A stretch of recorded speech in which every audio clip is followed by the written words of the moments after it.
저희가 온유하다, 온유한 하나님의 자녀다 인사를 드렸는데, 이 온유하다 이 말은 하나님 앞에서 내 자신이 어떠한가 확인하는 자각이라 할 수 있습니다.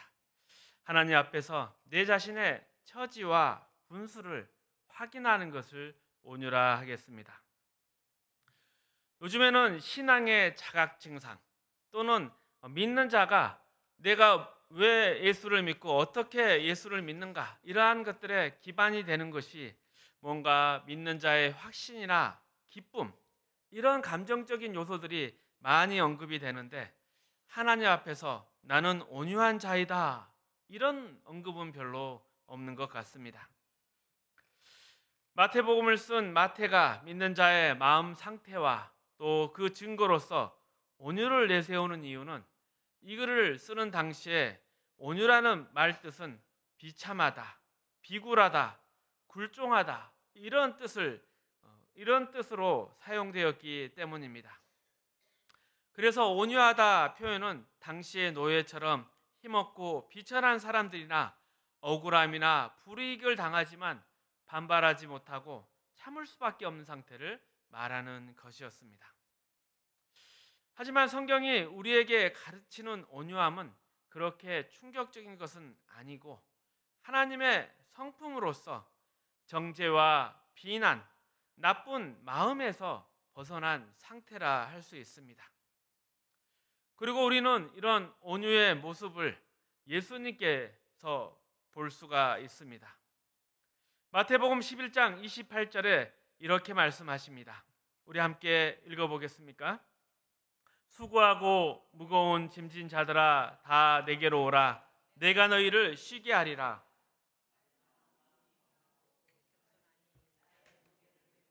내게 배우라. 그리하면 마음이 쉼을 얻으리니 이는 내 멍에는 쉽고 내 짐은 가벼움이라 하시니라. 아멘. 우리는 이 말씀을 너무 생각 없이 인용하는 경우가 많습니다. 우리에게 어떤 갈등이나 고민이 있거나 간절한 소원이 있으면 그저 주님 앞에 나와서 도움을 구하면 그 짐을 예수님께서 다 가져가는 식으로 너무 가볍게 생각하는데, 본문의 내용은 그런 것이 아닙니다. 수고하고 무거운 짐진 자들아 다 내게로 오라. 내가 너희를 쉬게 하리라. 여기서 쉬게 하는 것은 우리가 지고 있는 그 인생의 짐, 그것을 눈에 보이게 물리적인 차원에서 해결해 주신다는 것이 아닙니다. 뒷부분을 계속해서 읽어보십시오. 나는 마음이 온유하고 겸손하니 나의 멍에를 메고 내게 배우라. 그러면 너희 마음이 쉼을 얻으리라. 마음의 쉼을 얻는 것을 해결책으로 제시할 뿐이지 물리적인 해결책은 없습니다. 그러므로 여기서 말하는 수고하고 무거운 짐진 자들은 물리적인 이유 때문에 수고스럽고 무거운 것이 아니라 마음 상태 때문에 그것이 수고롭고 무겁고 억울한 짐이라는 것입니다. 주님께서 우리에게 마음의 쉼을 얻는 방법으로 이는 내 멍에는 쉽고 내 짐은 가벼우니 내게 와서 배우라. 즉 우리에게 그 짐을 지는 방법을 배우라 하십니다. 그런데 생각해 보면 예수님이 지신 짐은 결코 쉽지가 않습니다. 물론 가볍지도 않습니다. 천지 만물과 인간을 지으신 창조주 하나님께서 그 앞에 범죄한 우리의 죄를 사하시기 위해서 우리 손에 죽으러 오셨습니다. 세상에 억울하다면 이보다 더 억울한 일이 없고, 힘들다면 십자가에서 죽는 것보다 더 힘든 방법은 없습니다. 아시다시피 십자가형은 인류가 만들어낸 최고의 사형 집행 방법입니다. 고통을 오래오래 감수하면서 천천히 늦게 죽으라는 형벌입니다. 그런데 주님께서는 우리에게 이것을 배우라 하십니다. 예수님이 짐을 지신 방법을 배우면 우리 마음에 쉼이 찾아올 것이다 말씀하십니다. 왜 그렇습니까? 그 열쇠가 바로 여기에 있습니다. 29절, 나는 마음이 온유하고 겸손하기 때문에 내가 지는 짐은 무겁지 아니하고 억울하지 않다는 것입니다. 예수님은 우리를 죄와 사망에서 구원하시려고 이 땅에 오셨습니다. 다른 방법으로 하시다가 어쩔 수 없어서 십자가를 지신 것이 아닙니다. 그 방법밖에 없었기 때문에 처음부터 죽으러 오셨습니다. 세례 요한이 선언하기를 세상 죄를 지고 가는 하나님의 어린 양이라고 했습니다. 그런데 예수님은 이 모든 문제에 있어서 온유하십니다. 그를 채찍질하고 조롱하고 가시관을 씌우고 침을 뱉으며 마침내 십자가에 매달아 놓고는 내가 남을 구원하면서도 내 자신은 구하지 못하느냐 조롱할 때도 예수님께서는 아버지여 저들을 용서하여 주옵소서, 저들은 자기가 하는 일을 알지 못하나이다 하셨습니다. 이것이 온유의 완전한 모습입니다. 로마서 15장을 봅니다. 예수님께서 가지는 이 온유함의 이유와 본질이 잘 나타나 있습니다. 로마서 15장 1절에서 3절 말씀 우리 함께 봉독하겠습니다. 믿음이 강한 우리는 마땅히 믿음이 약한 자의 약점을 담당하고 자기를 기쁘게 하지 아니할 것이라. 우리 각 사람이 이웃을 기쁘게 하되 선을 이루고 덕을 세우도록 할지니라. 그리스도께서 자기를 기쁘게 하지 아니하셨나니 기록된 바 주를 비방한 자들의 비방이 내게 미쳤나이다 함과 같으니이다. 아멘. 예수님께서는 자기를 기쁘게 하지 않으셨습니다. 자기를 기쁘게 하지 않는 것이 온유함입니다. 우리가 세상에서 살다 보면 사회 속에서 똑똑한 사람, 성공한 사람, 능력 있는 사람들을 만납니다. 그런데 이처럼 똑똑하다, 능력이 있다는 것이 내가 다른 사람과 비교해서 나는 너보다 낫다, 너보다 우월하다, 이런 식으로 증명되어서는 안 되는 것입니다.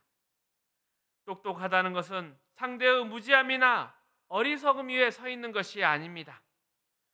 주변 사람들에게 똑똑한 사람이 있으면 그 똑똑한 사람이 가질 수 있는 어떤 혜택을 나누어 주는 것에 그 본질이 있다 하겠습니다. 주위에 능력 있고 지식 있고 고귀한 자가 있으면 그 고귀함이나 실력을 통해서 상대방의 누추함이나 열악함이 증명되는 것이 아니라 그가 있으므로 주변 사람들에게 뭔가 좀 더 나은 무언가가 덧입혀지는 것입니다.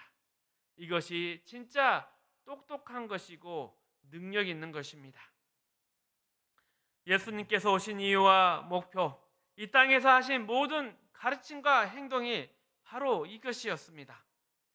예수님께서 이 땅에 주님의 거룩하심이나 영광을 나타내어서 우리가 그 영광에 비교되어 상대적으로 악한 자, 비천한 자, 어리석은 자로 만들어 오신 것이 아니었습니다. 우리에게 혜택을 덧입혀 주시기 위해서 예수님께서 오셨습니다. 여기에 바로 온유함의 본질이 있습니다. 예수님은 결코 자신을 기쁘게 하러 오신 분이 아니셨습니다.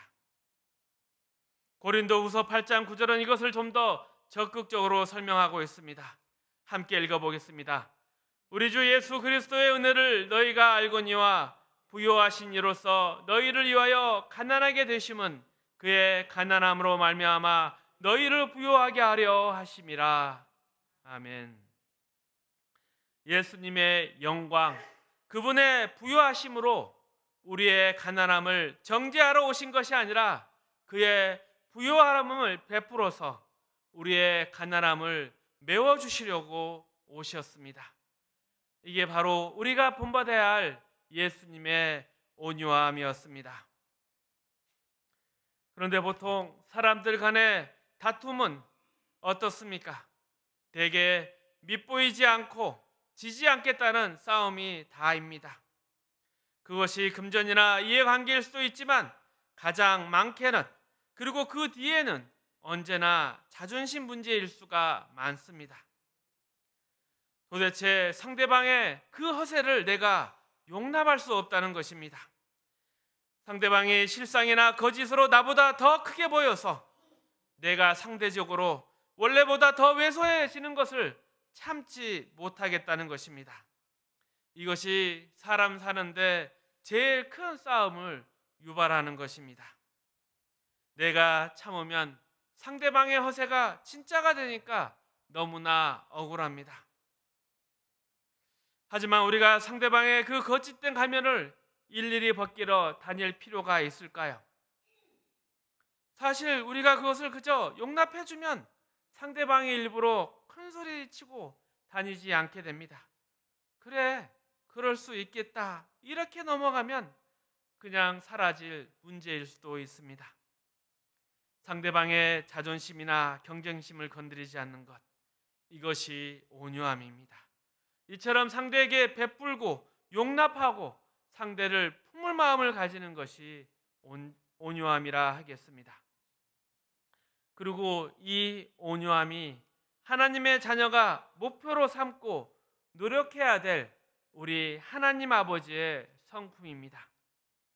마태복음 5장에서 이야기하는 것은 이것을 목표로 하고는 있지만 그저 그 시작에 불과하는 마음, 그래도 그 마음이 역시 복된 상태이고 징표라고 이야기하는 것입니다. 그 시작과 기초에 불과한 초라한 온유이지만, 가난한 온유이지만 하나님 앞에서 우리의 처지와 본질을 파악하여 가지는 겸손한 온유, 가난한 온유인 것입니다. 우리는 이런 사람을 성경 속에서 모세를 통해서 볼 수 있습니다. 민수기 12장 1절에서 3절까지 말씀입니다.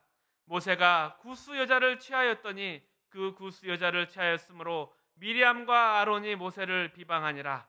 그들이 이르되 여호와께서 모세와만 말씀하셨느냐 우리와도 말씀하지 아니하셨느냐 하매 여호와께서 이 말을 들으셨더라. 이 사람 모세는 온유함이 지면의 모든 사람보다 더하더라. 모세는 인류 역사상 최고로 온유한 사람이었습니다. 그가 가졌던 온유함을 우리도 본받아야 될 것입니다. 그런데 어떻게 그는 이러한 온유함을 가질 수 있었을까요?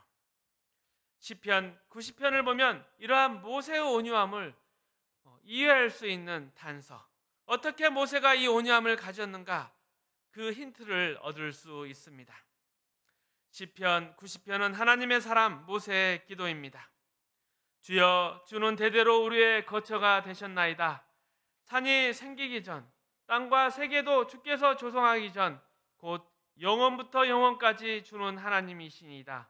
주께서 사람을 티끌로 돌아가게 하시고 말씀하시기를 너희 인생들은 돌아가라 하셨사오니 주의 목전에는 청년이 지나간 어제 같으며 밤의 한순간 같을 뿐이이다. 주께서 그들을 홍수처럼 쓸어 가시나이다. 그들은 잠깐 자는 것 같으며 아침에 돋는 풀 같으니이다. 푸른 아침에 꽃이 피며 자라다가 저녁에는 시들어 마르나이다. 우리는 주의 노에 소멸되며 주의 분내심에 놀라나이다. 주께서 우리의 죄악을 주의 앞에 놓으시며 우리의 은밀한 죄를 주의 얼굴빛 가운데 두셨사오니 우리의 모든 날이 주의 분내 중에 지나가며 우리의 평생이 순식간에 다였나이다. 우리의 연수가 70이요 강건하면 80이라도 그 연수의 자랑은 수고와 슬픔뿐이요 신속히 가니 우리가 날아가나이다. 누가 주의 노여움의 능력을 알며 누가 주의 진노의 두려움을 알리까? 우리에게 우리 날 계수함을 가르치사 지혜로운 마음을 얻게 하소서. 여기에는 두 가지 내용이 들어 있습니다. 먼저는 우리의 인생이 짧다는 것입니다. 인생은 아침에 피었다가 저녁에 지는 들꽃 같습니다. 얼마나 우리의 인생이 짧았는지 그 시간이 날아간다고 합니다. 그리고 또 한 가지는 그런데 이처럼 짧은 인생 동안 우리는 내내 죄만 짓는다는 것입니다. 짧은 인생을 알량한 자존심 내세우며 싸우다가 다 헛되이 지나가고 주의 진노 중에 그 생애를 마감하고 만다. 이것이 모세가 이스라엘의 지도자로 300만이 넘는 이스라엘 백성을 데리고 출애굽해서 40년 광야 생활 중에서 보고 깨달은 바를 쓴 것입니다. 지혜로운 사람이 없고 더 중요한 것을 생각하고 그것을 준비하는 사람은 하나도 없고 모두가 악착같이 길을 쓰다가 죽더라는 것입니다. 그래서 이 모세가 온유해진 것은 악착같이 굴어봤자 인생이 며칠 안 남았다는 것을 깨달았기 때문입니다. 평생을 큰 소리 칠 것 같더니 어느 날 자기 무덤이 어디 있는지도 모르게 되었고 다 헛것이 되어버렸다, 이 말인 것입니다. 인생이 짧은 인생인데 할 줄 아는 것이 길을 쓰는 것밖에 없더란 말입니다. 우리가 온유해지는데 이런 인생에 대한 이해가 참 필요합니다. 누가 속였다고 화를 내지 마십시오. 거짓말을 냈다고 화를 내지 마십시오. 몰라서 거짓말했다면 어찌 욕을 하겠습니까? 본인은 그게 정말인 줄 알고 말을 했다는데 할 말이 없습니다. 무식해서 그런 것이고 잘못 알아서 그런 것인데 어찌 화를 내겠습니까? 하지만 알고 그랬다면 화를 낼 수 있을 것입니다. 알면서 그랬으면 속이려고 의도한 것이 아니겠습니까? 그러나 생각해보면 그거에 대해서 또 뭐하러 화를 내겠습니까? 복수하려면 가만히 있다가 물어버리는 게 지혜로운 것입니다. 덤빌 자신 없는 강아지나 짖는 것입니다. 내버려 두십시오. 몰라서 한 것이면, 아니면 또 날 속이려 작정한 것이면 거기에 내가 뭐라고 하겠습니까? 세상의 모든 거짓말은 시간 가면 다 탄로나기 마련입니다. 그러니 힘이 있으면 참으셔야 합니다. 우리가 더 큰 사람이면 괘씸해서 잡아다가 매우 쳐라, 내 죄를 내가 알렸다, 이것이 아닙니다. 강한 자의 미덕은 아량입니다. 복수를 하는 것은 이미 강자가 아닌 것입니다. 동물의 세계를 보십시오. 힘이 없는 놈이 독을 품습니다. 힘이 있으면 절대 독을 가지지 않습니다. 만약 우리가 강자라면 용서해야 됩니다. 그러나 우리가 약자라면 참아야 합니다. 힘이 없는데 큰 소리 칠 일이 없습니다. 참아야겠죠. 대신 은연중에 힘을 걸려야 합니다. 그리고 그 힘이 길러지면 아량을 베풀어야 합니다. 그것이 바로 온유함입니다. 모세가 이것을 깨달은 것입니다. 온유한 사람 또 한 모델이 바로 사도 바울입니다. 디모데전서 1장 12절에서 16절까지의 말씀입니다. 나를 능하게 하신 그리스도 예수 우리 주께 내가 감사함은 나를 충성되이 여겨 내게 직분을 맡기심이니 내가 전에는 비방자요 박해자요 폭행자였으나 도리어 긍휼을 입은 것은 내가 믿지 아니한 때 알지 못하고 행하였음이라. 우리 주의 은혜가 그리스도 예수 안에 있는 믿음과 사랑과 함께 넘치도록 풍성하였도다. 미쁘다 모든 사람이 받을 만한 이 말이여, 그리스도 예수께서 죄인을 구원하시려고 세상에 임하셨다 하였도다. 죄인 중에 내가 괴순이라. 그러나 내가 긍휼을 입은 까닭은 예수 그리스도께서 내게 먼저 일체 오래 참으심을 보이사 후에 주를 믿어 영생 얻은 자들에게 복이 되게 하려 하심이라. 우리는 바울에 대해서 많은 오해를 하고 있습니다. 그것은 바울이 유명한 사람이고 위인이기 때문입니다. 우리가 바울 하는 것은 바울처럼 위인이 되어 남에게 대접받기 원해서입니다. 그러나 바울의 신앙의 본질에 대해서는 전혀 관심이 없습니다. 바울의 위대함은 그의 능력이나 그가 이룬 업적에 있지 않습니다. 그의 자세에 있고 그의 마음에 있습니다. 그의 온유함과 겸손함에 있습니다. 원래 바울의 본명은 사울입니다. 그 이름의 뜻은 위대한 자, 큰 자입니다. 그런 이름에 걸맞게 또 유대인답게 민족을 위해서나 하나님을 향한 신앙심에 있어서나 앞서가던 사울이었습니다. 그는 히브리 중에 히브리인이요 베냐민 지파이고 8일 만에 할례를 받고 바리새인 중에 바리새인이나 칭함을 받는 열심 있는 민족주의자요 신앙인이었습니다. 가말리엘 문화에서 공부를 하여 최고의 학식과 가문의 배경을 가진 자였습니다. 그런데 예수 그리스도가 메시아인 것을 깨닫지 못하고 예수 믿는 자들을 핍박하던 일에 앞장서서 하나님의 사람 스데반을 죽였습니다. 스데반은 성경이 묘사한 인물 중에 최고의 칭송을 받은 사람이었습니다. 성령과 지혜가 충만하여 하나님과 사람 모두에게 칭송을 받는 사람이었습니다. 그런데 그가 죽을 무렵에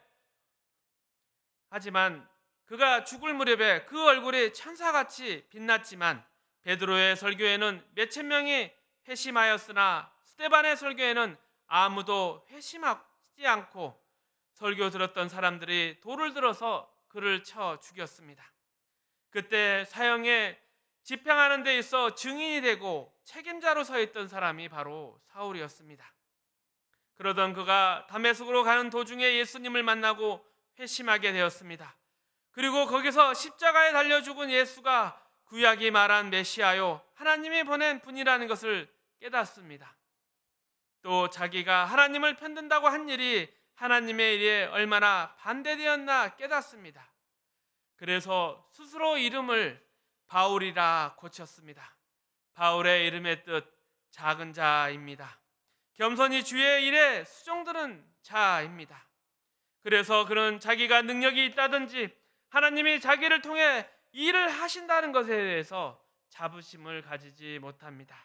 그저 나 같은 것을 하나님이 구원하시고 이런 나 같은 것을 하나님이 영광 받으신다는 것에 늘 황송해합니다. 나 같은 것. 이것이 디모데전서 1장 15절 이하 말씀에서 아주 중요한 초점입니다. 이 나 같은 것을 구원하시고 쓰신다. 내가 얼마나 쓸모있는 자가 아니라 하나님이 얼마나 은혜로우신가 이것을 가리키는 말입니다. 그래서 17절 영원하신 왕 곧 썩지 아니하고 보이지 아니하고 홀로 하나이신 하나님께 존귀와 영광이 영원 무궁하도록 있을지어다. 아멘. 이런 바울의 고백으로 연결되는 것입니다. 이것이 말하자면 예수 믿는 사람들이 가져야 될 하나님의 자녀의 마음이고 성품입니다. 오늘날은 인본주의가 판을 치고 실존주의가 옳고 그름의 유일한 기준이 되어버렸습니다. 그래서 예수 믿는 것도 스스로 확신하고 힘으로 현실적으로 이익이나 보상을 받는 것으로 확인하는 경향이 있습니다. 나는 기뻐요. 정말 기뻐요. 내게 강 같은 평화, 내게 능력 주시는 자 아래서 능지 못할 일이 무엇이 있겠느냐. 이런 기고만장함과 눈에 힘주는 일들이 예수 믿는 자의 징표요 마음의 상태가 되어버렸습니다. 예수 믿는 사람들의 마음의 가장 중요한 징표는 하나님 앞에선 은혜 외에 다른 것을 요구할 자격이 없는 자격지심 같은 것입니다. 그러기에 누구에게도 악으로 다가온다 하더라도 악으로 갚을 수가 없는 것입니다. 하지만 하나님 없는 세상은 내가 천선적으로 온유하다 할지라도 인간과 인간 사이에 온유할 수 없는 것입니다.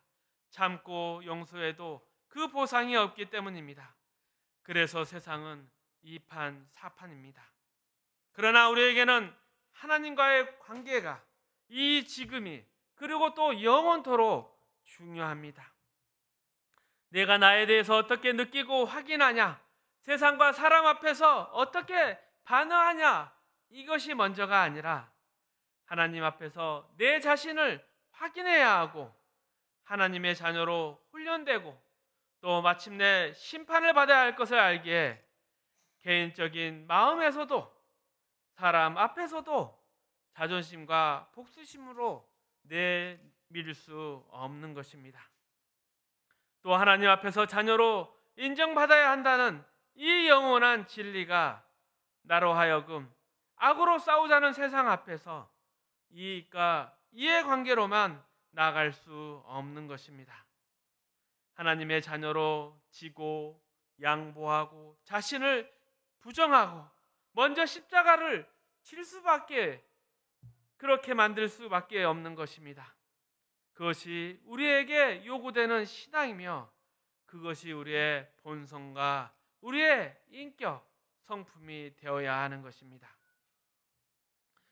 그래서 이제 우리의 마음을 점검할 때 믿음이 적고 또 힘이 없다는 것에 대해서 절망하거나 낙심할 필요가 없습니다. 세상의 완악함에 대해서 나는 저렇게 못 싸우겠다는 체념과 절망, 그 왜소함과 비천함으로 우리 자신이 계속 느껴지거든, 이것이야말로 우리가 하나님 앞에서 내 자신을 확인하는 것이구나, 이것이 하나님의 자녀로서의 그 출발점이구나, 이렇게 깨달아야 하는 것입니다. 그래서 세상에서 지고 살며 참고 살며 용서하며 사는 것이 바로 내가 키워가야 하는 것이고, 우리는 그것으로 승리해야 되는 것이고, 그 위에 우리가 서야 한다는 것을 아는 하나님의 자녀가 되십시오. 우리의 하나님의 자녀된 삶, 그 삶에 온유와 겸손이 있어야 합니다. 이런 가운데 우리는 새로운 결단과 우리의 새로운 열심이 있어야 할 것입니다. 하나님을 의지하여 사는 행복, 세상이 모르는 진리, 또 영원한 이 영생을 소유한 삶, 그리고 그 이후에 승리하는 멋진 온유와 겸손의 하나님의 자녀가 되시기를 주님의 이름으로 축복합니다.